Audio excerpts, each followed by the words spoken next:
Cette croix me sera toujours chère.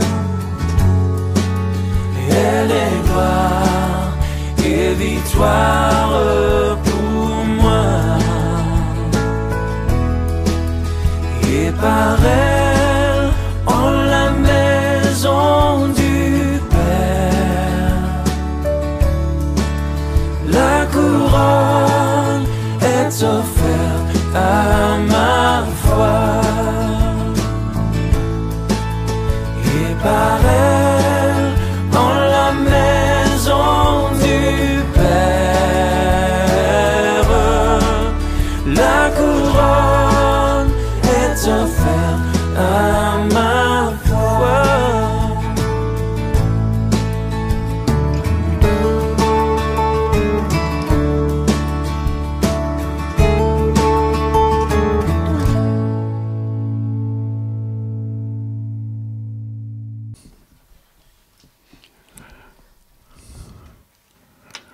J'espère que vous avez votre Bible.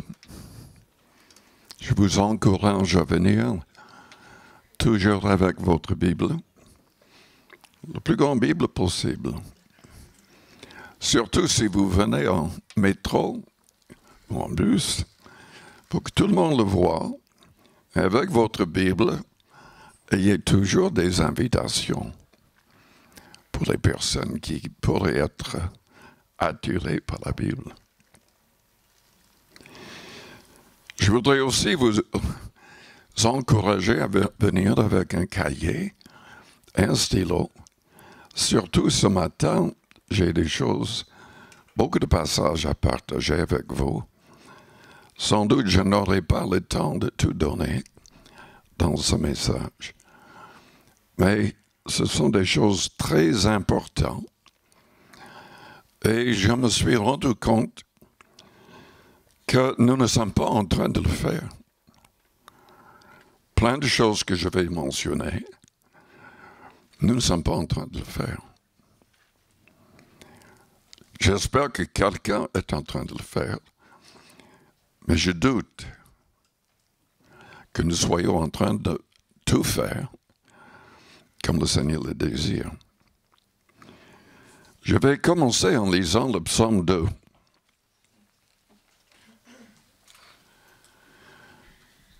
Parce que la Bible dit dans Hébreux 11, verset 6, que sans la foi, il est impossible de lui être agréable. Car celui qui s'approche de Dieu doit croire qu'il existe et qu'il est le rémunérateur de celui qui le cherche. Nous devons chercher Dieu, évidemment par le jeûne, la prière, le fait de lire, d'étudier en profondeur sa parole dans une attitude de prière.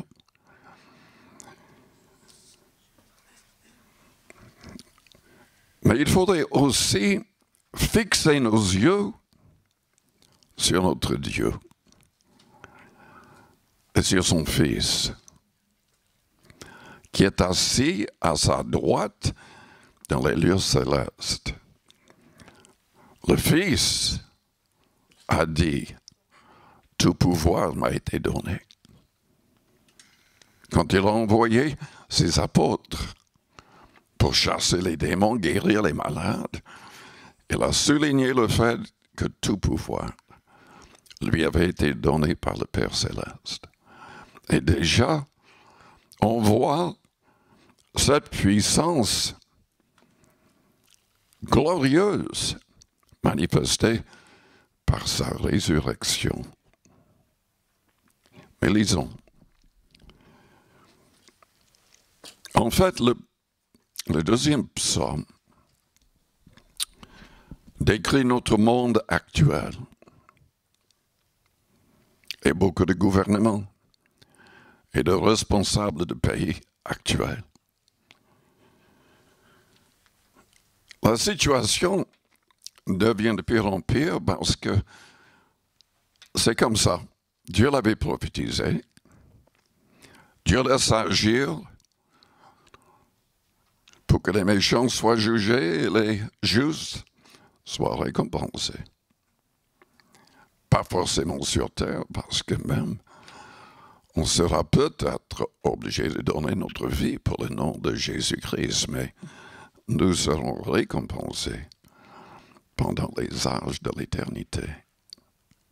Et les autres, selon la Bible, seront dans un lieu de tourment pendant les âges de l'éternité. Pourquoi ce tumulte parmi les nations? Ces vaines pensées parmi les peuples?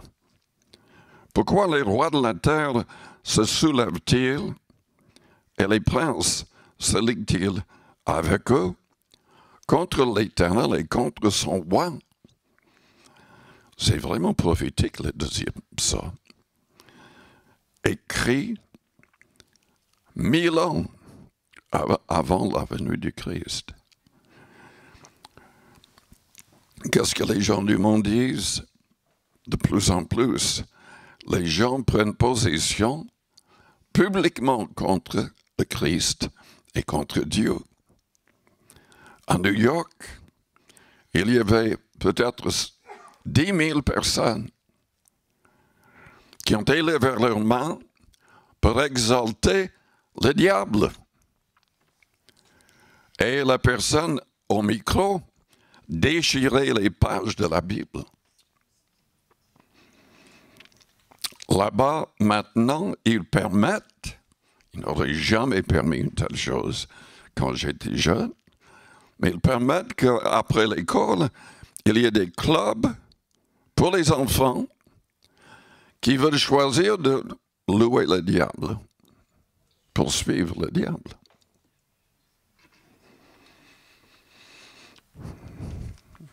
Et les gens, avec cette mentalité, disent, brisons leurs liens, les liens de Dieu. Délivrons-nous de leurs chaînes. Mais la Bible dit, celui qui siège dans les cieux rit. Le Seigneur se moque d'eux. Puis il leur parle dans sa colère. Il les épouvante dans sa fureur. C'est moi qui ai oint mon roi sur Sion, ma montagne sainte. Je publierai le décret. L'Éternel m'a dit, tu es mon fils. Je t'ai engendré aujourd'hui. C'est exactement ce qui a été cité dans le Nouveau Testament concernant la naissance de Jésus-Christ. Mais c'était prophétisé déjà 1000 ans en avance.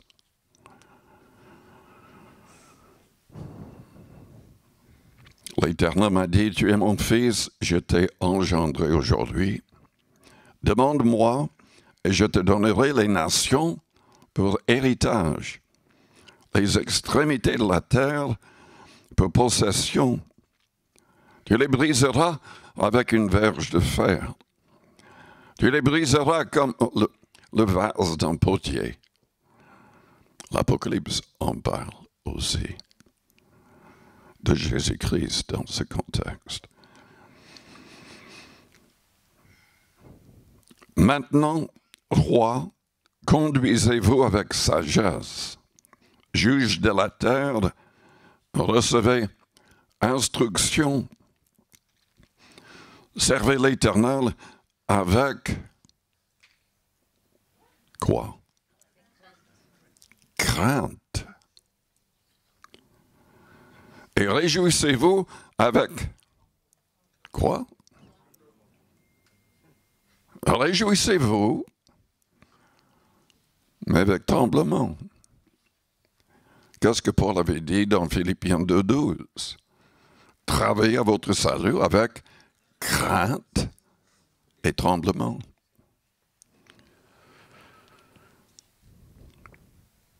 Embrassez le Fils de peur qu'il ne s'irrite et que vous ne périssiez dans votre voie. Jésus-Christ a dit aux Juifs qui critiquaient ses paroles et ses actions, ses miracles même, si vous ne croyez pas ce que je suis, vous mourrez dans vos péchés. Il a dit, je suis le chemin, la vérité et la vie. Nul ne vient au Père qu'à par moi. Et l'apôtre Pierre, que notre frère a lu tout à l'heure, souligne le fait qu'il n'y a que le nom de Jésus qui sauve, il n'y a que le Christ qui sauve. Et nous devons confesser qu'il est le Fils de Dieu. Il y a de fausses religions qui poussent leurs adeptes à dire que Dieu n'a pas de Fils. Que Jésus n'est même pas mort sur la croix, qu'un autre a pris sa place. Mais il faut vraiment être aveuglé pour croire de telles bêtises.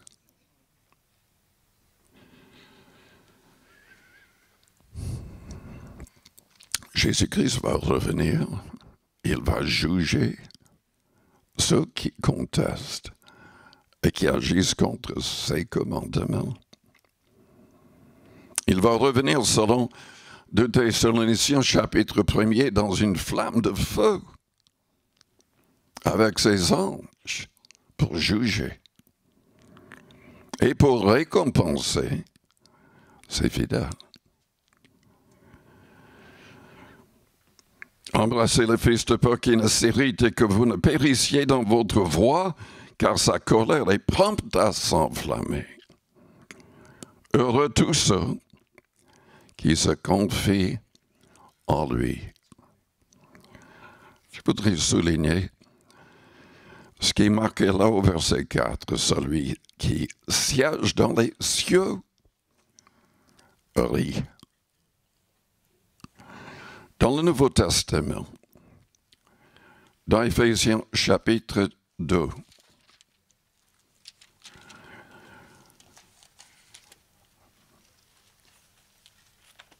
nous comprenons que avant de rencontrer le Christ, de l'accepter comme Seigneur et Sauveur personnel, nous étions spirituellement morts dans nos péchés, à cause de nos péchés, morts spirituellement. Mais quand nous plaçons notre confiance en Christ, quand nous acceptons de le suivre, d'être de vrais disciples, nous recevons son esprit. Il change nos cœurs. Il change tout. Je lis donc Éphésiens 2 au verset 4. Dieu, qui est riche en miséricorde, à cause du grand amour dont il nous a aimés, nous qui étions morts par nos offenses, nous a rendus à la vie avec Christ. C'est par grâce que vous êtes sauvés. Qu'est-ce que signifie grâce? C'est ce qu'on ne mérite pas. On mérite l'enfer parce que, selon la Bible, il n'y a pas une seule personne sur terre qui n'a jamais péché, qui n'a jamais brisé les commandements de Dieu.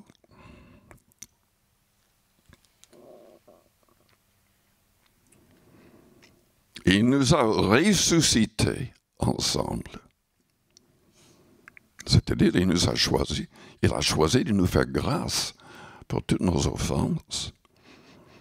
Et il agit en nous par sa parole et par son esprit. Il nous a ressuscités ensemble et nous a fait asseoir ensemble dans les lieux célestes en Jésus-Christ. Ce qui est très important, c'est que nous puissions entrer dans cette salle au ciel où il y a le trône, où Dieu est assis avec son Fils à sa droite. Dieu contre tout. Les gens peuvent se révolter contre lui, croire, et il permet qu'il fasse mal aux fidèles, parfois, même souvent dans l'histoire. Mais il rit parce qu'il peut les balayer quand il veut. S'ils ne veulent pas se convertir, Dieu voudrait que tous arrivent à la repentance. Mais les gens qui se moquent de Dieu, qui se moquent des croyants, enfin, Jésus-Christ va revenir en colère. Il ne va pas revenir comme l'agneau qui n'a pas ouvert sa bouche sur la croix. Il va revenir pour juger de manière terrible. Il y a des prophéties dans l'Ancien Testament qui démontrent que ses vêtements seront teints de sang, non pas de son propre sang. Il a déjà offert son sang au Père.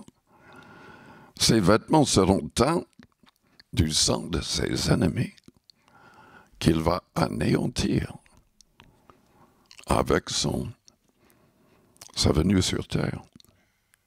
Lisez 2 Thessaloniciens, chapitre 1er et 2.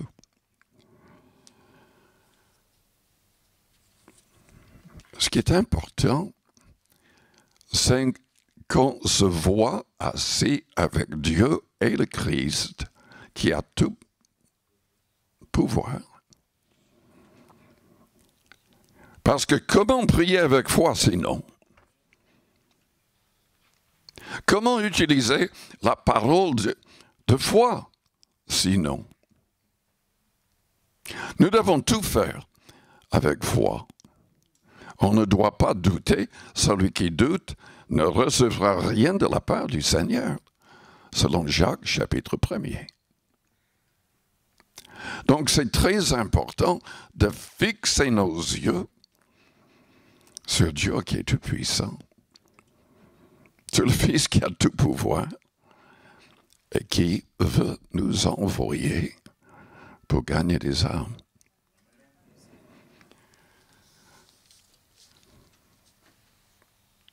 Ce matin, je vais partager des passages dans l'Ancien et dans le Nouveau Testament. Mais je voudrais souligner, dans l'Ancien Testament déjà, nous avons des promesses merveilleuses, en tout cas pour les Israélites.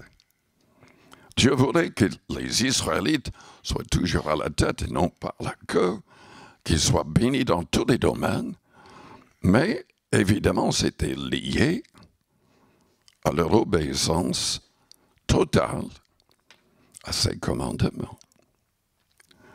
Jésus-Christ, dans le Nouveau Testament, a donné beaucoup de promesses aussi à ses fidèles. Le Nouveau Testament est très différent de l'Ancien Testament parce que Jésus-Christ est venu avec une nouvelle alliance plus excellente que l'ancienne, avec de meilleures promesses. Hébreux chapitre 8, verset 14.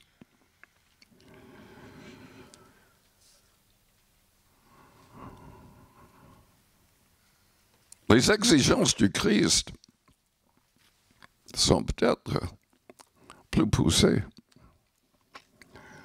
Mais ce qu'il peut, c'est qu'il veut faire avec nous, au travers de nous, ces bénédictions vont se manifester sur terre et surtout pendant les âges de l'éternité. Si on ne doute point. Je pense à Paul. Quand il témoignait, souvent nous permettons que, par crainte, on ne témoigne pas toujours.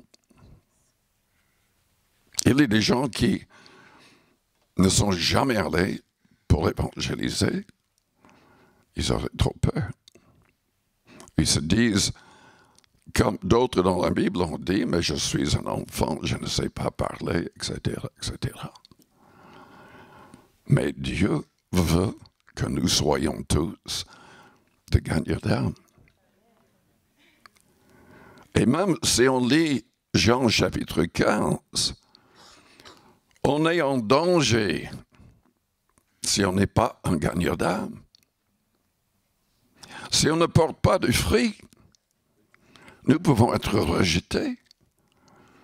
C'est Jésus-Christ qui l'a dit. Et il a dit, si on demeurait en lui, si sa parole demeurait en nous au fond de nos cœurs, si on mettait vraiment en pratique sa parole, on porterait un peu de fruits. Beaucoup de fruits. Il parlait du fait de gagner les âmes. Dans Proverbe 11, verset 30, la Bible dit quoi? Le sage s'empare des âmes. Le fruit du juste est un arbre de vie. Le sage s'empare des âmes. Qu'est-ce que ça veut dire, s'empare? Il faut vraiment utiliser notre autorité en Christ pour gagner des âmes. Et nous avons la puissance du Saint-Esprit si nous avons vraiment cherché le Seigneur pour recevoir. Il avait dit à ses disciples, vous recevrez une puissance, le Saint-Esprit survenant sur vous, et vous serez mes témoins dans le monde entier. Et ce n'étaient pas quelques personnes qui ont reçu. Ceux qui sont montés dans la chambre haute ont tous, même avec Marie, sa mère, avec les femmes, tous, toutes, ont parlé en langue. Ils étaient tous baptisés du Saint-Esprit. Et Pierre, dans Acte 2, a dit que c'était pour toutes les générations, pour tout le monde. Il y a beaucoup de gens, beaucoup d'églises qui se trompent en disant que c'était uniquement pour les disciples. Mais nous avons, selon l'histoire, d'autres preuves. Il y a fait toutes sortes de miracles pendant des siècles. Il est vrai que pendant un certain temps, parce qu'ils interdisaient la Bible, parce qu'ils avaient changé la Bible, il n'y avait pas beaucoup de gens qui sont restés fidèles. Pas beaucoup qui connaissaient même la vérité. Et il n'y avait pas beaucoup qui parlaient langue, qui avaient l'esprit vraiment. Mais aujourd'hui, il y a de plus en plus. Il y a, selon ce qu'on m'a dit, 700 millions de charismatiques ou de pentecôtistes qui parlent en langue. Peut-être beaucoup plus, mais c'est la volonté de Dieu que tous les croyants soient remplis de l'Esprit et conduits par l'Esprit. Mais nous devons être saints et rester saints. Dieu dit, soyez saints, car je suis saint. Nous ne pouvons pas recevoir ces bénédictions, sinon nous ne pouvons pas gagner beaucoup d'âmes. Sinon, nous devons offrir un culte raisonnable. Romains 12. J'en ai parlé dans un autre message. Nous devons lui offrir nos corps comme un sacrifice vivant et saint. Et nous devons refuser d'être conformés par le siècle présent. Nous devons être différents que les gens du monde non convertis. Nous devons même, selon 2 Corinthiens 6, nous séparer des méchants. Nous devons choisir nos amis. Et nous devons achever notre sanctification dans la crainte du Seigneur, au niveau de nos pensées et au niveau de nos actions, de nos réactions. Mais écoutez, trop souvent, nous mettons l'accent sur ce qu'on doit éviter. C'est nécessaire. Il y a énormément de choses à éviter pour plaire à Dieu. Mais nous ne mettons pas assez l'accent sur les choses que nous devons faire.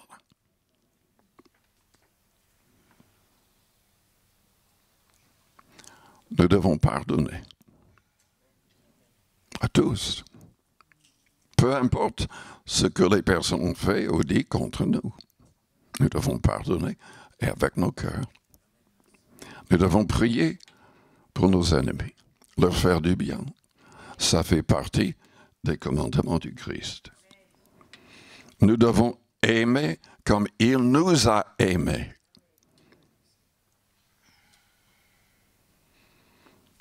Nous devons aimer les pauvres. Nous devons aider les pauvres. Et nous ne le faisons pas assez. Nous ne le faisons peut-être pas du tout. Et c'est là où il y a un grand blocage. Parce que Jésus mettait vraiment l'accent sur cela. Toute la Bible met l'accent sur cela.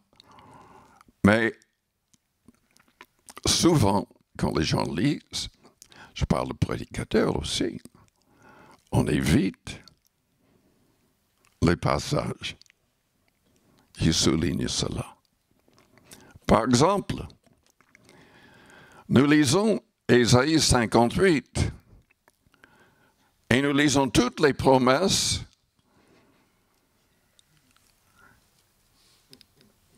disant, mais ces promesses sont pour ceux qui jeûnent. C'est faux. Ces promesses sont uniquement pour ceux qui jeûnent et aident les pauvres. Et qui restent dans la sainteté. Au niveau de leur langage, au niveau de leurs paroles et leurs actions envers les autres. Lisons Ésaïe 58, quelques passages.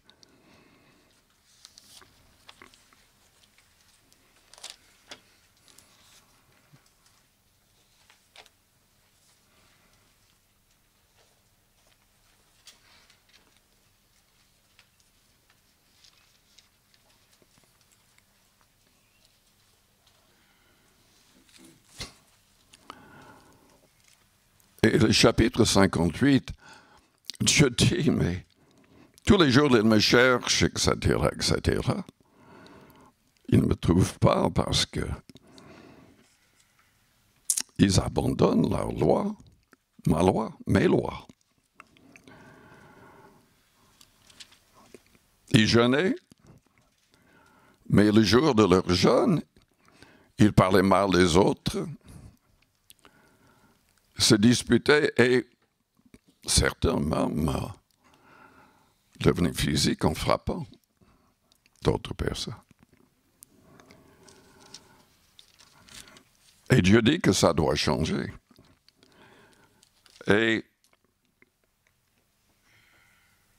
au verset 6, « Voici les jeunes auxquels je prends plaisir, détache les chaînes de la méchanceté, dénoue les liens de la servitude, renvoie libres les opprimés, et que l'on rompe toute espèce de joug. » En d'autres termes, on doit prier pour les autres, peut-être pour soi-même si on est lié. Mais le verset 7 dit quoi? Pour recevoir les promesses dans nos vies. Partage ton pain avec celui qui a faim. En fait, il y a des églises et beaucoup de croyants. Il y avait beaucoup de juifs qui le faisaient, qui le font toujours. Quand ils jeûnent, l'argent qu'ils ont épargné en ne pas mangeant, il est donné aux pauvres ou il donnait la nourriture aux pauvres. Aux gens vraiment dans le besoin. On ne donne rien à des gens qui ne veulent pas travailler. C'est clair dans le Nouveau Testament. Fais entrer dans ta maison les malheureux sans asile. Si tu vois un homme nu, couvre-le. Et ne te détourne pas de ton semblable. Jésus a parlé de cela dans la parabole du bon Samaritain. Alors, ta lumière poindra comme l'aurore. Ta guérison germera promptement. Ta justice marchera devant toi, et la gloire de l'Éternel t'accompagnera. Alors tu appelleras, et l'Éternel répondra. Tu crieras et diras, me voici. Donc ce n'est pas assez de jeûner. Vous gaspillez votre temps en jeûnant, si vous ne faites pas le reste. Si tu éloignes du milieu de toi le joug, les gestes menaçants et des discours injurieux, si tu donnes ta propre subsistance à celui qui a faim, si tu rassasies l'âme indigente, ta lumière se lèvera sur l'obscurité, et tes ténèbres seront comme le midi. L'Éternel sera toujours ton guide.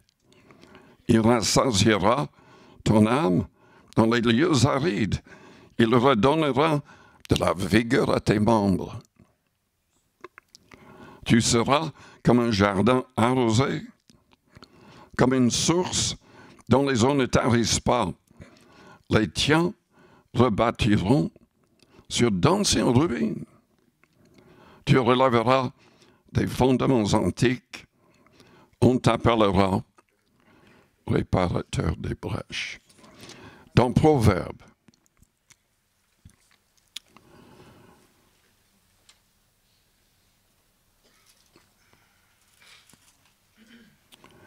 Proverbe 28, 27, celui qui donne aux pauvres n'éprouve pas la disette. Mais celui qui ferme les yeux est chargé de malédiction.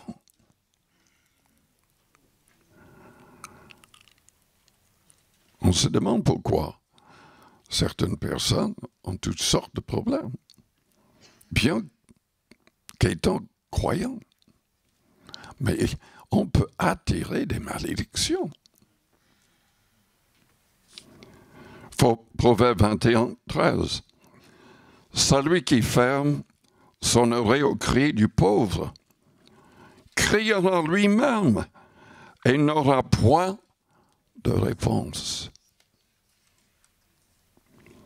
Psaume 41, verset 1, au chef de chantre, psaume de David. Heureux celui qui s'intéresse aux pauvres. Au jour du malheur, l'Éternel le délivre.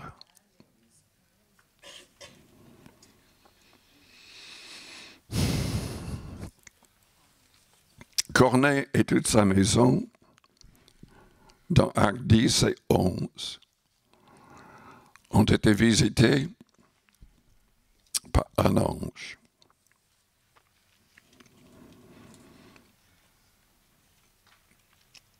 Qui lui a parlé pour qu'il cherche Pierre. Pierre a reçu 2 visions et le Saint-Esprit lui a parlé pour qu'elle accepte d'aller avec eux. Parce que les Juifs, jusqu'alors, les disciples ne comprenaient pas. Ils avaient l'esprit et les idées juives qui ne se mélangeaient pas avec les non-juifs, qui ne mangeaient jamais, qui n'entraient jamais dans la maison d'un non-juif, ceux qui suivaient vraiment la parole. Mais toute la maison de Corneille, il y avait peut-être des centaines de personnes, et il avait une influence sur une grande famille. Ont été baptisés de l'Esprit, parlant en langue, sans qu'on en parle, sont compris pour cela. Au milieu du message de Pierre, ils se réjouissent et commencent tous à parler en langue. Mais pourquoi? Et ce sont les premiers non-juifs à parler en langue, et ça a poussé Pierre et les autres à comprendre que c'était uniquement nécessaire de suivre le Christ et non pas le judaïsme pour être sauvé. Et Pierre les a baptisés. Mais pourquoi Dieu a choisi Corneille et les gens de sa maison pour cela? La Bible dit que Corneille et toutes les personnes attachées à lui donnaient beaucoup d'aumônes. Apparemment, il suivait déjà l'Ancien Testament sans être juif. Il donnait beaucoup d'aumônes. Donner des aumônes, c'est pour aider les pauvres. Et il priait sans cesse. Qu'est-ce que nous voulons? Nous avons des réunions. Nous prions pour que les gens soient baptisés de l'Esprit. Ça dure 5 minutes, 10 minutes. Les gens partent.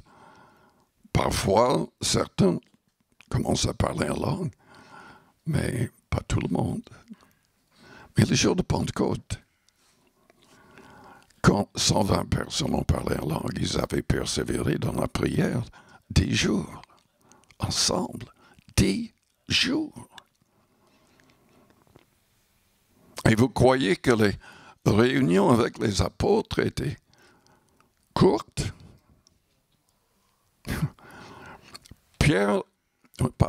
Paul, dans les Actes, prêchait jusqu'à minuit.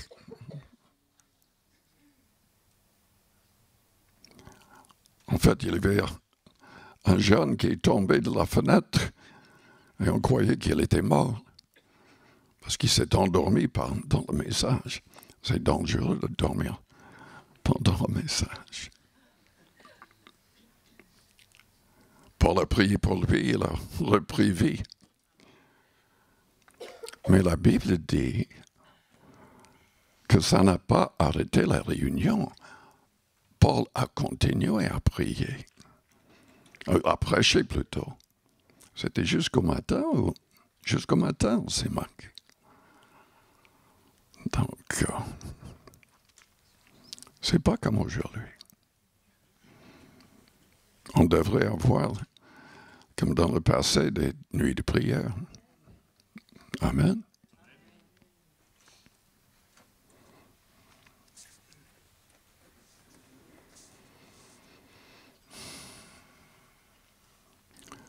Quand on jeûne, il faut donner pour aider les pauvres. En fait, la vaste majorité des bénédictions mentionnées dans la Bible sont liées au fait de donner aux pauvres et pour soutenir les ministères et l'évangélisation du monde.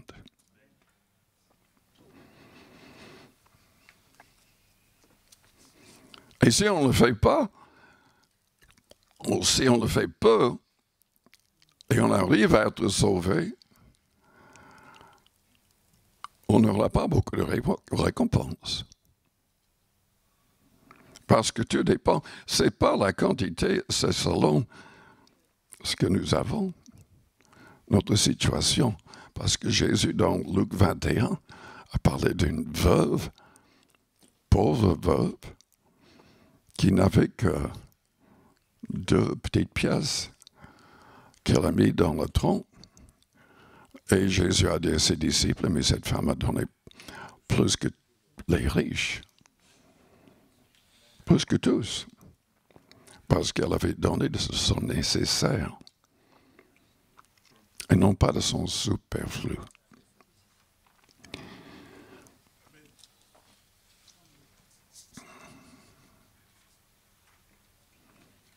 Dans 2 Corinthiens, chapitre 9,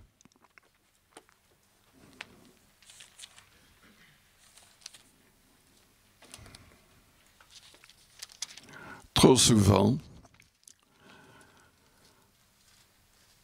ce chapitre, ou quelques versets de ce chapitre, sont lus comme si c'est la manière de donner pour les offrandes, pour soutenir les missionnaires ou les ministères pour l'Église locale. Ce n'est pas du tout le cas. Trop souvent, nous avons des prédications nulles parce qu'ils prennent hors du contexte des passages et le message est complètement faux. Si on sort des versets du contexte, c'est une fausseté. Donc, on lit très souvent au verset 7 que chacun donne comme il a résolu dans son cœur, sans tristesse ni contrainte, car Dieu aime celui qui donne avec joie. Donc, il y a des gens qui disent, mais le fait de donner la dîme n'est plus valable, etc., etc. Vous donnez si vous voulez, vous ne donnez pas si vous ne voulez pas. Mais ce n'est pas du tout le contexte ici. Et c'est une fausseté diabolique de parler ainsi. Mais vous trouverez des tonnes de fausseté sur l'Internet, dans les messages. Le contexte, c'est qu'à Jérusalem, il y avait une famine. Il n'y avait rien à manger. Les gens étaient menacés de mourir de faim. Et donc Paul avait un comité. Il avait des gens qu'il envoyait dans toutes les villes où il y avait des églises, surtout les églises qu'il avait commencées lui-même, mais partout, pour avoir une collecte de nourriture pour ces personnes. Et bien qu'il ait dit que chacun donne comme il a résolu en son cœur, sans tristesse ni contrainte, il mettait de la pression sur tout le monde, parce qu'il s'agissait de vie ou de mort. Il ne s'agissait pas d'aider une église locale ou de soutenir des missionnaires, ou des pasteurs plutôt. Il s'agissait d'aider les pauvres. Des pauvres qui n'avaient rien à manger. Ils avaient déjà, beaucoup en Macédoine en tout cas, ils avaient déjà promis d'envoyer une certaine quantité. Mais au verset 5, Paul dit, si donc j'ai donc jugé nécessaire d'inviter les frères à se rendre auparavant chez vous et à s'occuper de votre libéralité déjà promise. Il y a des gens qui disent que aujourd'hui c'est une libéralité et il n'y a pas de contrainte. Je regrette, mais les gens qui disent ça se trompent complètement. Dans l'Ancien Testament, quand on aidait les pauvres, c'était appelé une libéralité. On donnait selon son cœur. Ce n'était pas la dîme, ce n'était pas autre chose. mais ont donné selon son cœur. Mais eux, ils avaient déjà donné une promesse de donner une certaine quantité. Donc, j'ai invité les frères à se rendre auparavant chez vous et à s'occuper de votre libéralité déjà promise, afin qu'elle soit prête de manière à être une libéralité et non un acte d'avarice. En fait, il utilisait le mot libéralité dans le sens... Quel sens? Est-ce que vous comprenez? Générosité. Être généreux dans le contexte et mentalité des chrétiens et surtout des juifs à cette époque, c'était de donner beaucoup plus que la dîme. Les libéralités, les aumônes et tout le reste, Dieu voulait que les Israélites donnent ainsi. Après avoir donné les offrandes aux sacrificateurs et les dîmes.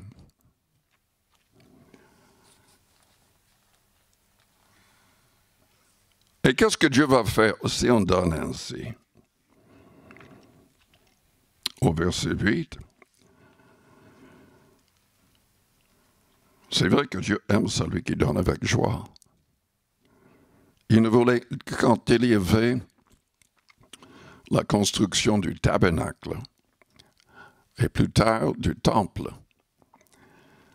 tout cela était en plus que les dîmes. Les dîmes et les offrandes étaient pour les sacrificateurs, qui n'avaient pas le droit de travailler, qui n'avaient pas le droit de posséder des terrains, et ils devaient s'occuper à 100% des choses de Dieu. Ils dépendaient exclusivement sur ce que le peuple donnait. Et Dieu ne voulait même pas que les gens donnent quoi que ce soit pour le tabernacle ou le temple si ce n'était pas de bon cœur. Donc en fait, les choses ont changé parce qu'on donne au Christ maintenant, selon ce qu'il avait dit. Mais on voit dans Hébreux 7, verset 8, qu'aujourd'hui, c'est le Christ qui reçoit la dîme. La dîme n'est pas caduque, le fait de donner 10%. Mais dans l'Ancien Testament, il donnait plus que 10%. Il devait donner une deuxième dîme, 2 dîmes, 20%, tous les 3 ans. Et Dieu voulait qu'il fasse des aumônes pour les pauvres, en plus. Mais, ici, Paul dit, au verset 8, Dieu peut vous combler de toutes sortes de grâces, afin que possédant toujours en toutes choses de quoi satisfaire à tous vos besoins, vous ayez encore en abondance pour toute bonne œuvre, c'est-à-dire que vous ayez encore de l'argent pour soutenir toute bonne œuvre.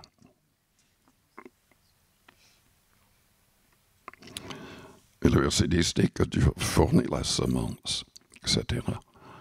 Et il peut multiplier la semence. Et il augmentera les frais de votre justice.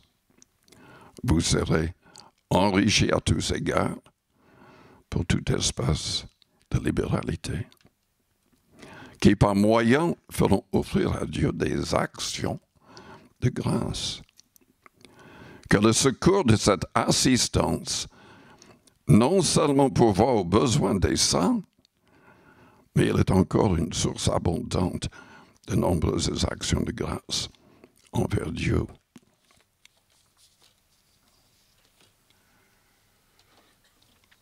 On doit être conduit par l'Esprit dans notre manière de donner. Mais on doit aussi donner avec amour et surtout avec foi. Qu'est-ce que le Christ a dit? Luc chapitre 6, verset 38, « Donnez, et il vous sera donné. On versera dans votre sang une bonne mesure serrée, secouée et qui déborde. Car on vous mesurera avec la mesure dont vous vous serez servi. » Mais qu'est-ce qu'il a dit dans Matthieu? Non, je vais lire dans Luc 12.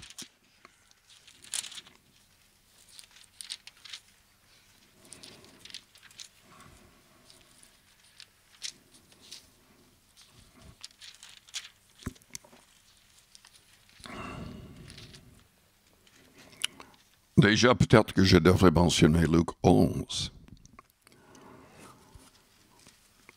qui est souvent mal compris et utilisé pour dire que la dîme n'est pas valable. Au verset 41, Luc 11. « Donnez plutôt en aumône. » Donc, donnez pour soutenir les pauvres. Pas uniquement la dîme. Donnez plutôt en aumône ce qui est dedans, et voici toutes choses seront pures pour vous.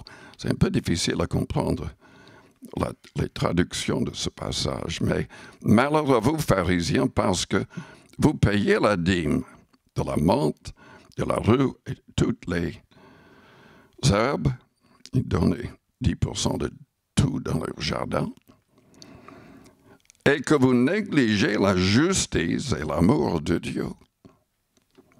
C'est là ce qu'il fallait pratiquer sans omettre les autres choses.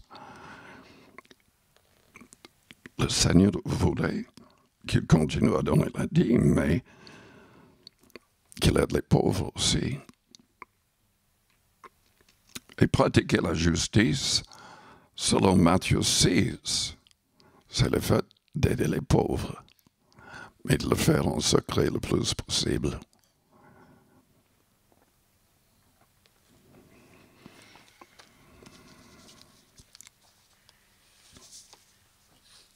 J'ai pas entendu. Pardon, j'entends mal. Ah bon, vous aimez ça?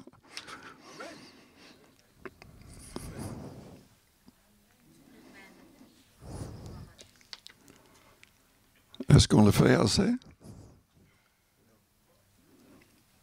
Est-ce qu'on le fait?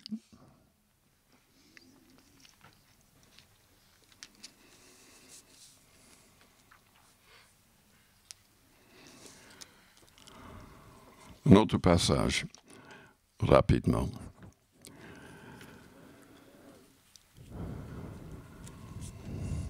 Vous voulez être béni, vraiment béni. Qu'est-ce que le Seigneur a dit? Pour être aidé, pour avoir de quoi manger, pour être vêtu correctement, qu'est-ce qu'il avait dit à ses disciples? Cherchez à la fin du mois le Seigneur et sa justice. Allez à l'église s'il n'y a pas d'autre chose à faire.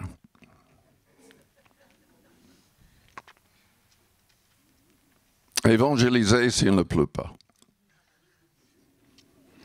Cherchez premièrement le royaume de Dieu et sa justice, et toutes ces choses, nos besoins, nous seront donnés par-dessus.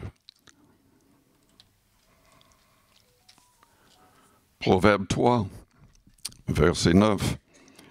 Honore l'Éternel avec tes biens et avec les prémices de tout ton revenu. Alors tes greniers seront remplis d'abondance et tes cuves regorgeront de mou. Dans Ézéchiel, chapitre 44, verset 30,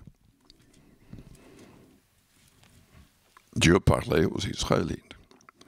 les prémices de tous les fruits et toutes les offrandes que vous présenterez par élévation appartiendront au sacrificateur. Vous donnerez au sacrificateur les prémices de votre pâte, afin que la bénédiction repose sur votre maison. Lisons dans Corinthiens 9, verset 13.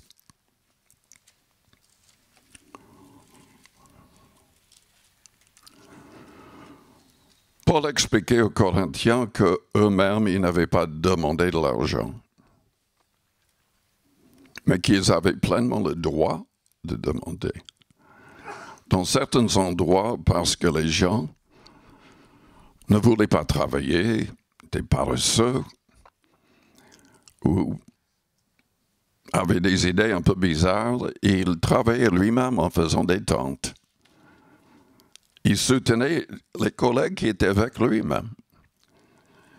Mais à d'autres moments, il dépendait à 100% des dons qu'il recevait des églises.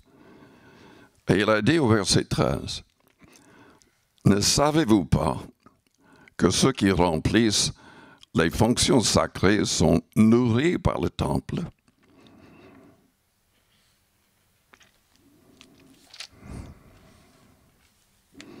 Il y a plein d'autres choses dans Ézéchiel et dans l'Ancien qui s'appliquent à cela. Mais il a continué à dire que ceux qui servent à l'autel ont part à l'autel, qui offrent des sacrifices sur l'autel.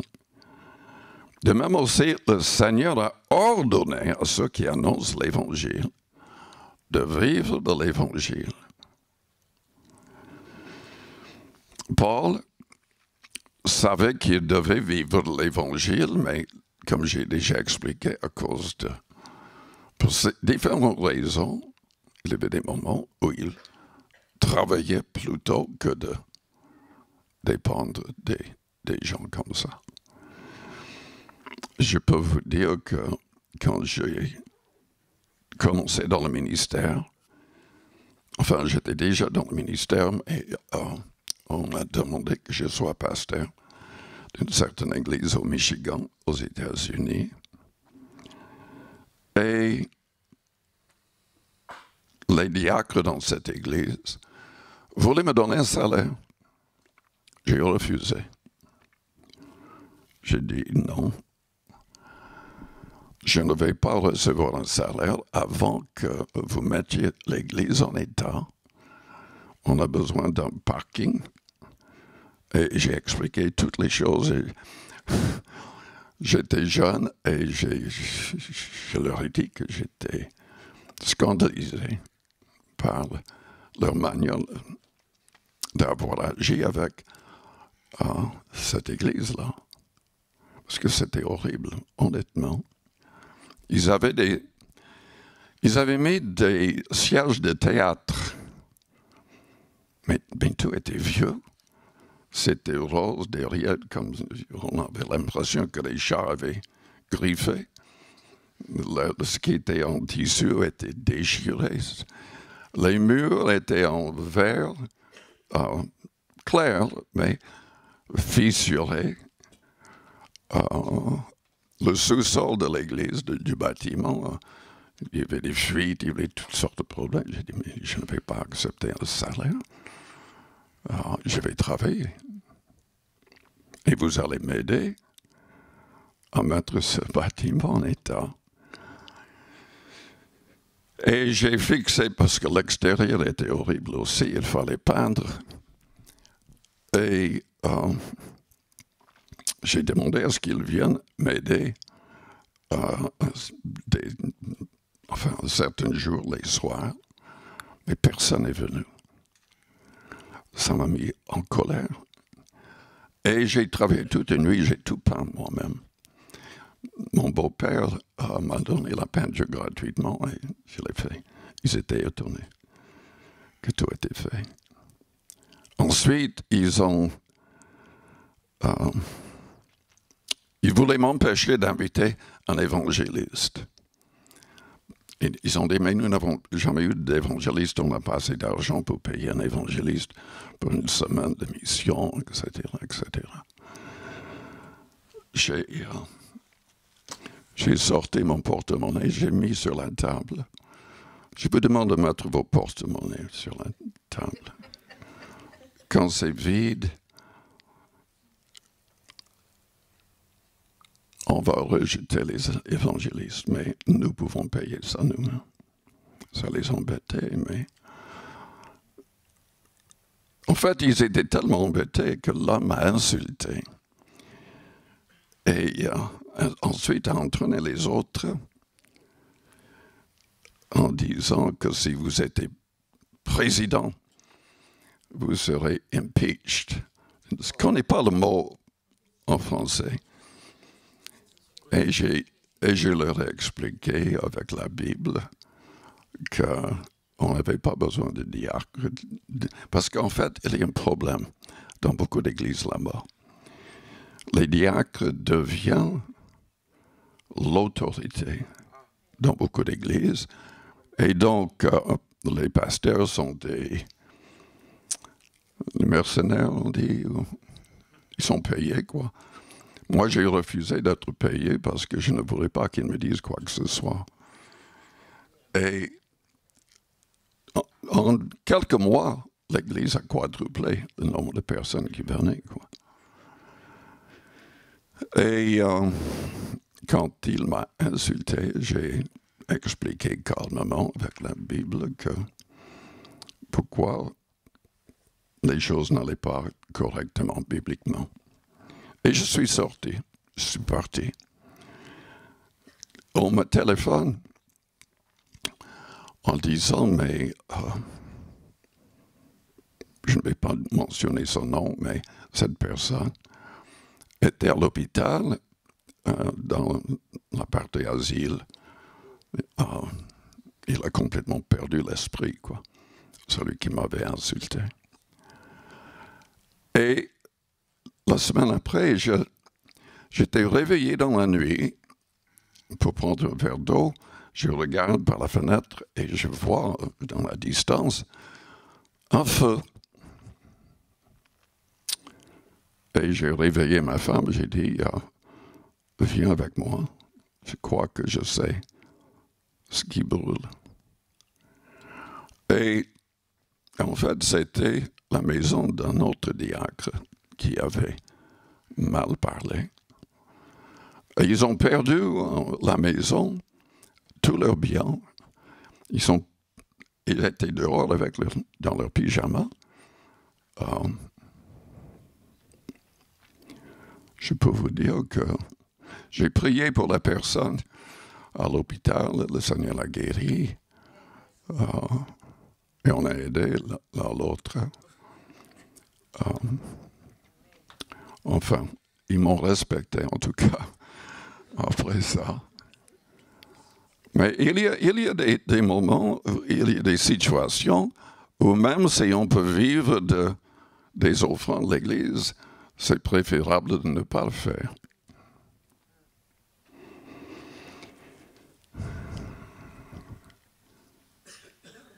Mais c'est biblique et le Seigneur veut, si c'est possible,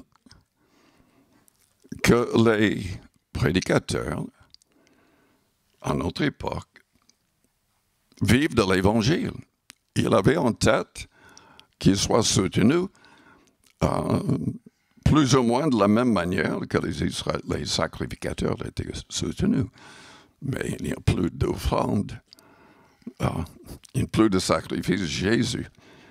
Et c'est Jésus qui voulait que les gens vivent de l'Évangile. Et les apôtres comprenaient cela. Mais il y a parfois, comme dans le cas de Paul, des raisons de ne pas le faire. Moi, je soutiens des missionnaires. On soutient des missionnaires depuis qu'on est dans le ministère. On était obligé de donner une partie de la dîme aux États-Unis, au centre des ADD, Assemblée de Dieu, mais on pouvait choisir différents missionnaires à soutenir si on voulait. On a toujours fait ça. C'est important, mais je crois qu'on n'aide pas assez les pauvres. On n'a pas besoin de le faire au nom de l'Église, mais individuellement, on peut le faire. Il faut légalement une autre association pour aider les pauvres en France. Une Église ne peut pas, avec des chèques dans la comptabilité de l'Église, aider quelqu'un dans le besoin, mais chaque personne individuellement peut aider un pauvre. Et il y a des associations qu'on peut former pour aider les pauvres. Je crois qu'on doit le faire. Amen. C'est la volonté de Dieu. Et si nous voulons que la bénédiction repose sur nos maisons, je vais m'arrêter là, j'étais trop long. Comme Paul, oui. Père Céleste, je te loue, je te bénis. Je prie pour toutes les personnes qui ne sont pas encore pleinement à toi, pleinement délivrées du pouvoir du péché. Je prie pour les personnes qui doivent encore se faire baptiser d'eau par immersion totale. Pour toutes les personnes qui luttent contre une habitude mauvaise. Seigneur, sauve et délivre toutes ces personnes. Et que tous ici ce matin puissent revoir leurs actions. Tu veux que nous soyons actifs pour gagner des âmes, pour soutenir l'évangélisation du monde et pour aider les vrais pauvres. Seigneur, pardonne-nous nos manquements. Aide-nous à être plus que vainqueurs. Que l'argent ne soit pas notre Dieu, mais que nous puissions croire qu'en donnant, tu vas nous bénir. Pour que nous ayons encore de quoi donner aux autres dans le besoin.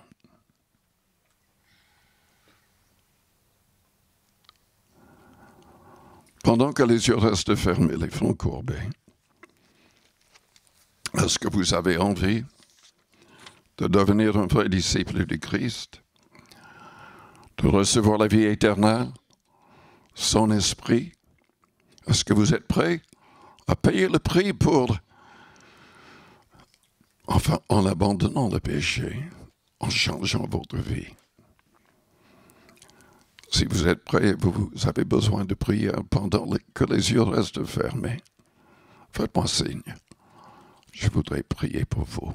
Merci. Merci. Merci. Merci, oui. Oui, merci.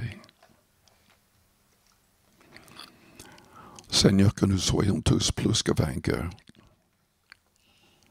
Délivre-nous de l'orgueil, de l'attachement aux choses de la terre, tout en comprenant que tu veux nous bénir pour que nous puissions utiliser ces choses pour ta gloire et pour aider les autres. Aide-nous à être équilibrés. Aide-nous à renoncer à nous-mêmes. Aide-nous à porter notre croix chaque jour, en faisant ta volonté et non pas notre volonté. Et remplis-nous de joie par ton Esprit Saint, afin que nous soyons remplis de justice, de paix et de joie. Que toutes les personnes qui ont élevé la main soient doublement bénies. Pour la gloire du nom de Jésus-Christ, Père. Si vous êtes malade, et vous croyez que le Seigneur peut vous guérir, levez-vous à votre place. Et je voudrais que les chrétiens près de vous étendent leurs mains vers vous et prient.